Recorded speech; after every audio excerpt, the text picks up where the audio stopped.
ጥያቄና መልሱ በስላሴና በአንድ አምላክ አለክ። እውነተኛ አለው።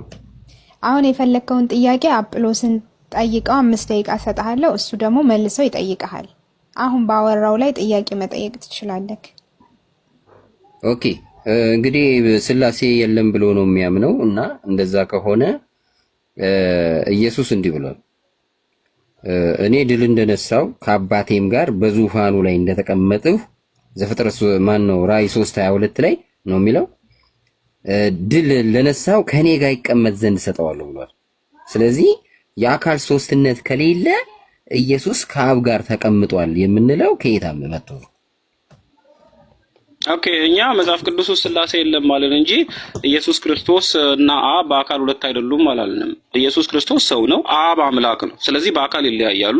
አምላክና ሰው እንዴት አንድ ይሆናሉ? ስለዚህ ኢየሱስ ክርስቶስ ሰው ነው፣ አምላክ በአካል የሚለያዩ ናቸው። ስላሴ የለም በእግዚአብሔር ዘንድ የአካል ሶስትነት የለም ማለት እንጂ አብ ወልድ ነው፣ ወልድ አብ ነው የሚባል አስተምሮም የለም። ወልድና አብም የተለያዩ ሰውና አምላክ የሆኑ ናቸው ወንድም። ኦኬ አሁን ይሄ ወልድ እንግዲህ በስጋ ብቻ ነው ያለው ቀድሞ የለም የምትል ከሆነ ደግሞ ዮሐንስ ወንጌል ላይ አባቶይ ቀድሞ ባንተ ዘንድ በነበረኝ ክብር አክብረኝ ይለዋል። ስለዚህ የኢየሱስ ክርስቶስ ክብር ነበር እንጂ ኢየሱስ ጥያቄ ልጨርስልህ። አባቶይ ቀድሞ ባንተ ዘንድ በነበረኝ ክብር አክብረኝ ይለዋል። ስለዚህ አሁን ቀድሞ ነበር ማለት ነው። ቀድሞ ከነበረ አንተ የለም የምትለው ከየት አምጥተህ ነው? ቀድሞ ክብሩ ነበረ። ክብሩ ማለት የመስቀል ስርዓት ማለት ነው። ዮሐንስ ወንጌል ምዕራፍ 17 ቁጥር እዛውን ስታይ ሰዓቱ ደርሷል፣ ልጅ አክብር ዘንድ በስጋ ሙሉ ላይ ስልጣን እንደሰጠው ለሰጠው ሁሉ የዘላለም ሕይወት የተሰጣቸው ልጅ ዘንድ አክብረው ይላል። ክብር ተብሎ የተነገረው እዛ ጋር መስቀል ነው። የዮሐንስ ወንጌል ምዕራፍ 12 ቁጥር 23 ላይም ታገኘዋለህ። ምዕራፍ 7 ቁጥር 36 አካባቢ ታገኘዋለህ። ስለዚህ ክብር ተብሎ የተነገረው ቀድሞ የነበረው በእግዚአብሔር ሐሳብ ውስጥ የነበረው መስቀል ነው። የሐዋርያት ሥራ ምዕራፍ 2 ቁጥር 22 ላይ ደግሞ በእግዚአብሔር ዕውቀት ሐሳብ በአመፀኞች ሰቅላችሁ ገደላችሁት ይላል። ስለዚህ ያንን ዕውቀት ክብር ብሎ ይነግርሃል እንጂ መለኮታዊ ምንነትና ማንነት ማለት አይደለም። ኢየሱስ ክርስቶስ ከአብ እኩል አይደለም። አብ አምላኩና ፈጣሪው ነው፣ ያመልከዋል። ኦኬ እሺ አሁን ክብር ብቻ ነው ካልክ ይሄ ኢየሱስ የተባለው ቃል ነውና ያ ቃል ደግሞ እግዚአብሔር ነበር ይለዋል። ስለዚህ ከአብ እኩል እግዚአብሔር ተብሎ ተጠርቷል። ስለዚህ እግዚአብሔር ኢየሱስ ከአብ እኩል እግዚአብሔር የተባለው ዮሐንስ 1:1 ላይ በመጀመሪያ ቃል ነበረ፣ ቃልም በእግዚአብሔር ዘንድ ነበረ፣ ቃልም እግዚአብሔር ነበረ።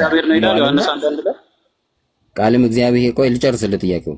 ቃልም እግዚአብሔር ነበር ይለዋልና ያንን ቃል ያ ቃል ነው ደግሞ ስጋ የሆነው። ስለዚህ ያ ቃል ራሱ እግዚአብሔር ስለሆነ ስሙ ይሄ እግዚአብሔር ብሎ እየጠራው ያንን ቃል አንተ ቀድሞ የለም የምትለው ከየት አምጥተህ?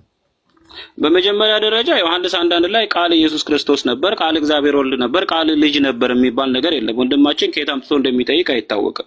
ቃል እግዚአብሔር ነበር ነው የሚለው። ቃል ደግሞ የአንዱ እግዚአብሔር ምንነትና ማንነት ነበር እንጂ ቃል ኢየሱስ ክርስቶስ ነበር የሚባል ነገር የለም። ቃል እግዚአብሔር ወልድ ነበር የሚባል ነገር የለም። ቃል ልጅ ነበር የሚባል ነገር የለም ዮሐንስ 1:1 ላይ። ስለዚህ ምንድነው እየጠየቀ ያለው? የሌለ ነገር ነው አንብበህ የምትጠይቀኝ? ኦኬ ያለ መኖሩን ላስረዳክ። ይሄ ቃል ራእይ ላይ ምን ይለዋል? ይሄ ኢየሱስ ክርስቶስ የእግዚአብሔር ቃል ይባላል ስሙ ይለዋል። ገባክ?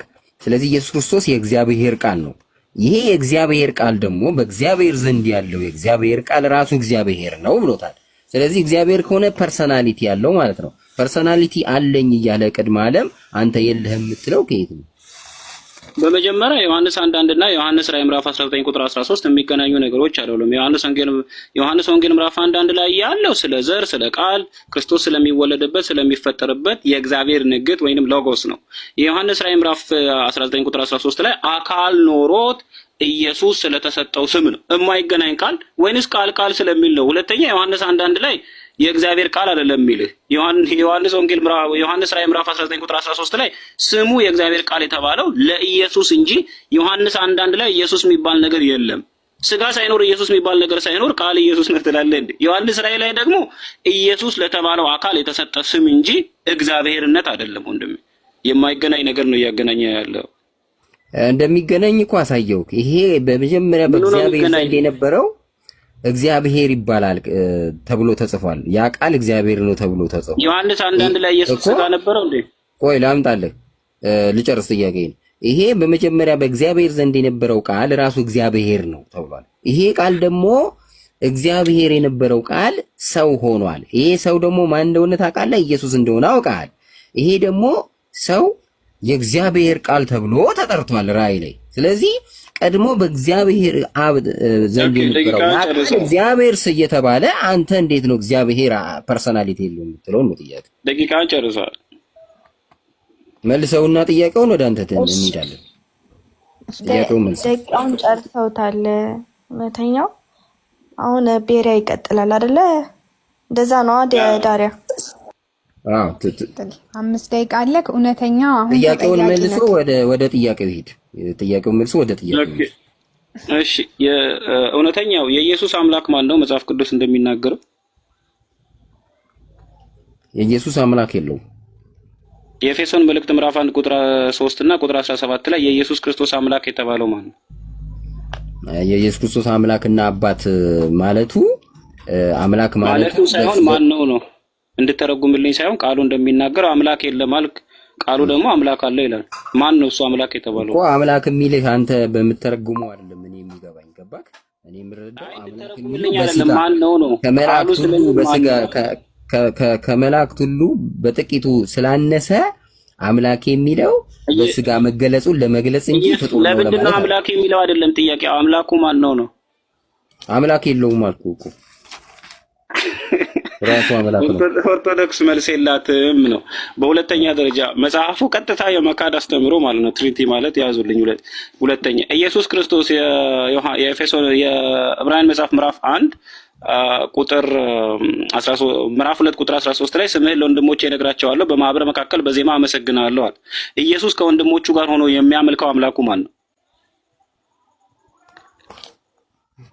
ማንም አያመልክም። ሁለት ኦርቶዶክስ መልስ የላትም። አባቱን ግን ያከብራል። አባቱን ያከብራል፣ አያመልክም። አጵሎስ ኦርቶዶክስ አትበል እሺ።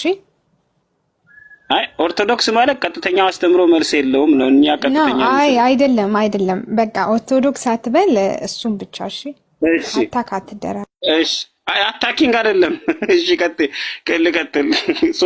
ሶስተኛ ጥያቄ የዮሐንስ ራዕይ ምዕራፍ 15 ቁጥር 3 ላይ የበጉ ዜማ ተብሎ በጉ ያመለከው ዜማውን ለማን ነው? እስቲ ዜማውን ንገረኝ። ኦኬ የዮሐንስ ራዕይ ምዕራፍ 15 ቁጥር 3 ላይ እንደዚህ ይላል፣ ሁሉን የምትገዛ ጌታ አምላክ ሆይ ስራ ታላቅና ድንቅ ነው። የአሕዛብ ንጉሥ ሆይ መንገድ ጽድቅ እውነተኛ ነው። አንተን የማይፈራ ስምን የማያከብር ማን ነው? እያሉ የበጉን ዜማ ቅኔ ይቀኛሉ ይላል። ይሄ ዜማ የበጉ ቅኔ የተባለው የማን ቅኔ ነው? ማን ተቀኝቶት? የበጉን ዜማ ይቀኛሉ። አዎ ኦኬ ልተውልህ።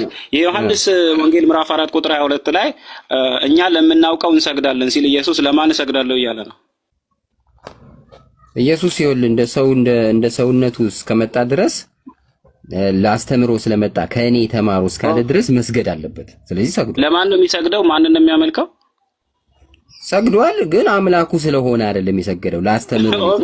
ያዘው በቃ ያዘው። እሺ ያዘው በቃ። ከእኔ ተማሩ እስካለ ድረስ ማስተማር። የዮሐንስ ራዕይ ምዕራፍ 1 ቁጥር 1 ላይ በሰማይ ማለት ነው እግዚአብሔር ለኢየሱስ ክርስቶስ የሰጠው ይላል። ኢየሱስ ክርስቶስና አብ በሰማይ እኩል ከሆኑ እግዚአብሔር ለኢየሱስ ክርስቶስ የሰጠው የሚለው ምንድን ነው? ራዕይ 1 ላይ እግዚአብሔር ስትል እኮ ወልድንም ያካትታል። ስለዚህ ወልድ ለኢየሱስ ክርስቶስ የሰጠው ማለት ወልድ ራሱ በስጋ ተገልጦ መጥቷል። ስለዚህ ያንን ስጋ አምላክ አድርጎታል። ስጋ አምላክ እንዲሆን ወልድ ራሱ ሰጥቶታል። አብ ብቻ አይደለም። እሺ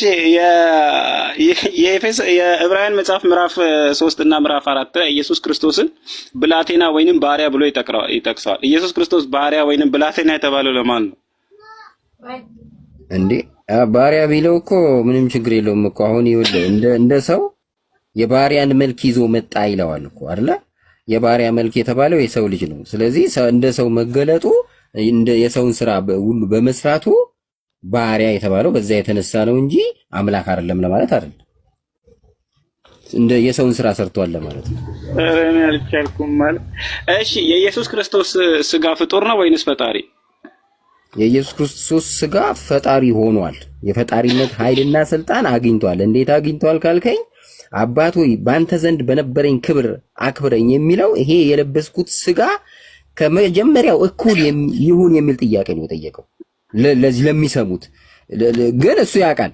ይሄን እንዴት ያውቃል ካልከኝ ያ ህፃን ገና ፈጣሪ ሆኗል። መልሱን ልጨርስልህ። ችግር የለም ደቂቃዬን እኔ ልጠቀም። መልሱን ልጨርስልህ። መልሱን አስጨርሰኝ። ይኸውልህ አሁን ይሄ ቀድሞ በአንተ ዘንድ በነበረኝ ክብር አክብረኝ የሚለው ይሄ የለበስኩት ስጋ ከመጀመሪያው ከወልድ እኩል ይሁን እያለ ነው። ይሄን የሚለው ለሰሚው ነው። እሺ በቃ ቀድሞ ግን ይኸውልህ እኩል መሆኑን ዮሐንስ ወንጌል ምዕራፍ 20 ድንቅ መካር ኃያል አምላክ የዘላለም አባት የሰላም ዮሐንስ እያለቀሰ ራሱ ያ ኢየሱስ አምላክ ነበር። እያለቀሰም አምላክ ነበር።